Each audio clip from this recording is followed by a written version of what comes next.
Welcome to Godzilla, the game that is overpriced and unfinished. I'm not sure what to think about this one, but I'll pop into it with you guys and see what you think in the comment section down below. Let me know what other games you'd want me to review as well, just so that I know. The game is good for what it is, but feels horribly in a lot of ways.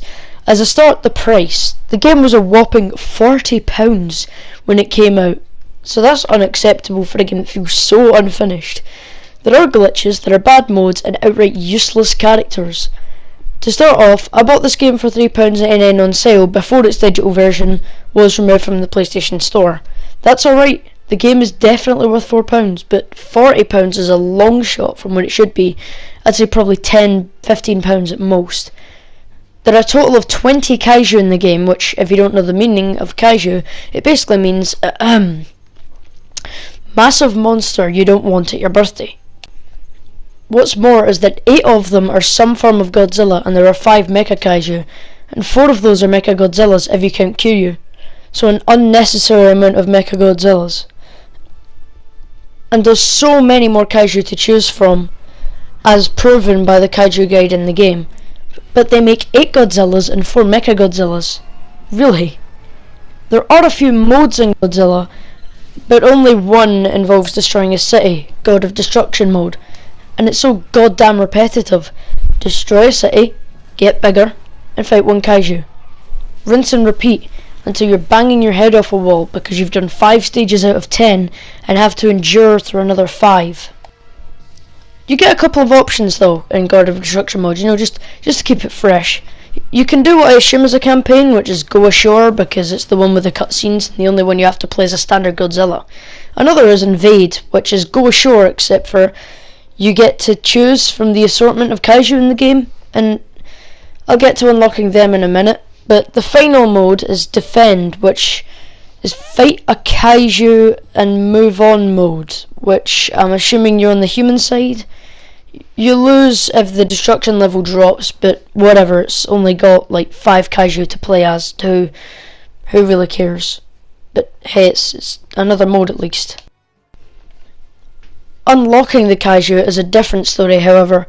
You get parts, I guess, when you defeat a kaiju that can be used to upgrade and are unique to that kaiju, as well as XP you get when you play as that same kaiju, which only works for that specific kaiju.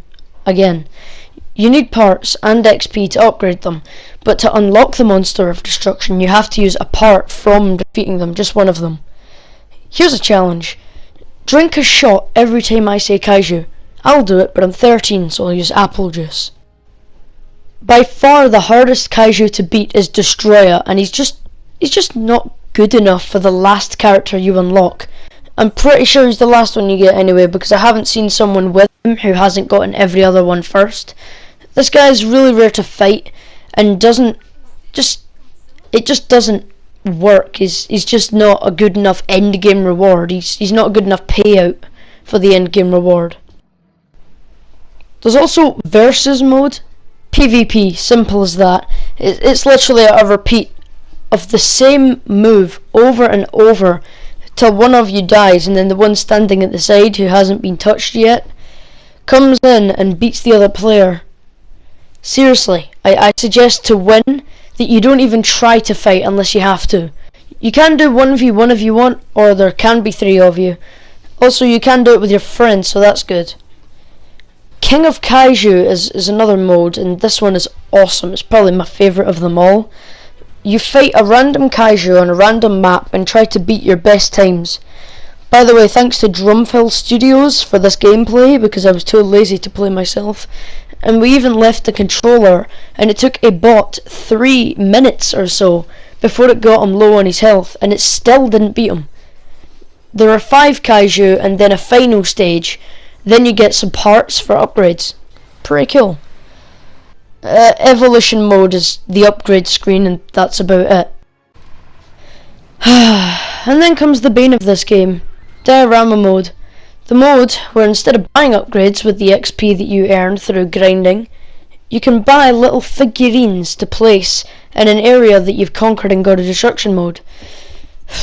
That's it, and it's extremely disappointing, but You can make them tiny and make them float if that's any consolation prize for you.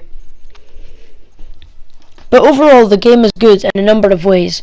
It's good as a pass the controller type game, and if you're new to it, keeps you occupied for a few hours. It's also quite good at making you play over and over to grind it and get all the characters, and all round, honestly, it's quite fun. It's one of the most fun I've had in a game that I've only just recently got. When I got the game for the first time, it's probably one of the most fun I'd had in a game for a while, but the buzz wears off after a while when you realise that it's the same thing repeated over and over again. There isn't much to this game, but it's still worth your time. This game is Godzilla, and it gets the benefit of the doubt because, hey, it's Godzilla. So it gets a 7 out of 10, and it's only let down by its lack of uniqueness in characters, its depressing endgame reward, and its PvP players that are level 2 and have 400 wins. Wow! Thanks for watching, like and sub for more, and goodbye. And tell me what you want reviewed next, because why not? Bye.